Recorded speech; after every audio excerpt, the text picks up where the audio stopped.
Absolutely. Thanks for having me. So, a few things to bear in mind. I know you mentioned a slight drop in production.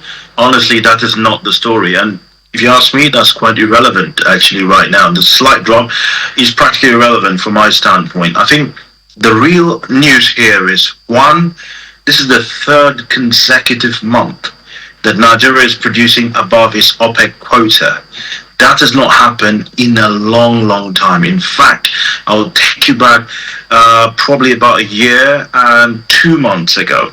But before the last 3 months, which we've produced above our quota, we have gone through a period about 11 or 12 months of trying to hit 1.5 million barrels per day, which is our quota.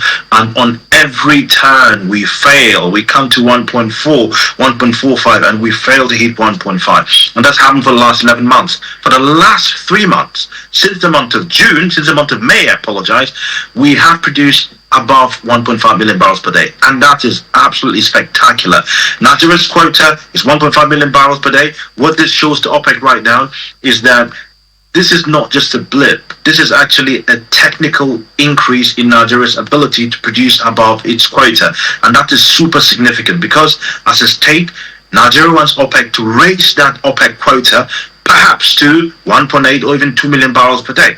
For you to have that argument, you have to demonstrate consistently that you're producing above that quota. And I'm glad it's not just 1 month, it's not 2 months, it's 3 months. Hopefully, for the month of August, when it comes out, we can be above as well. So you're not worried that perhaps this drop between June and July is maybe signaling a negative trend? Yeah, not at all. I'm not worried at all. And honestly, it's a bit insignificant. Now, what I would say is, I cannot remember at the moment, but there is a one of our fields that has just come off for maintenance. I cannot remember exactly what field it is. So that might have been the reason why we've gone down slightly. I need to follow up to see, is it back up and running at the moment? But certainly, I think the most important thing here is the slight drop is noise. It's just noise right now. And I think the real signal is the strength that we're showing to produce above 1.5 million barrels per day. And you mentioned it, Ini.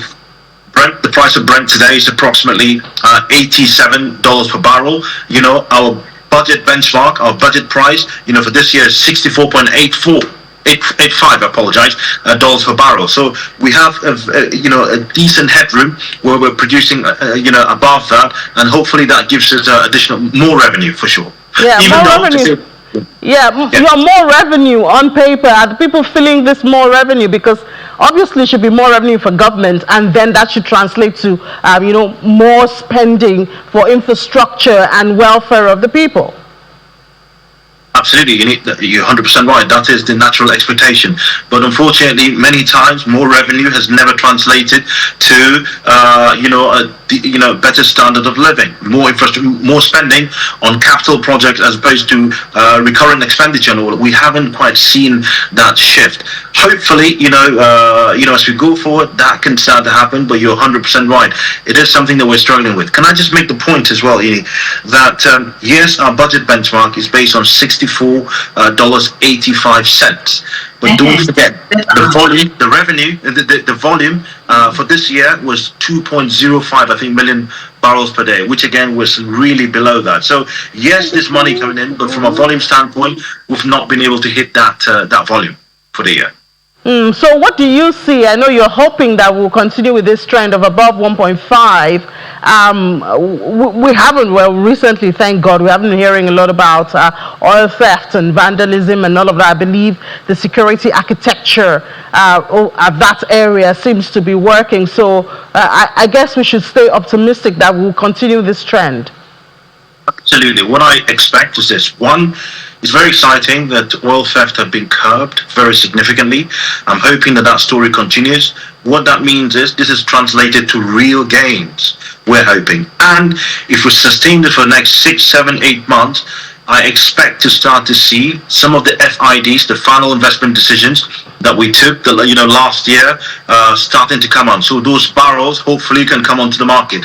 If those barrels come onto the market and we're producing about 1.5 million barrels per day, hopefully that can take us to, depending on the production capacity, maybe 1.6 of pure play crude oil production. This is without condensate, yeah? With condensate, Nigeria produces approximately 250,000 barrels of condensate. So hopefully we can start to hit, that level of production.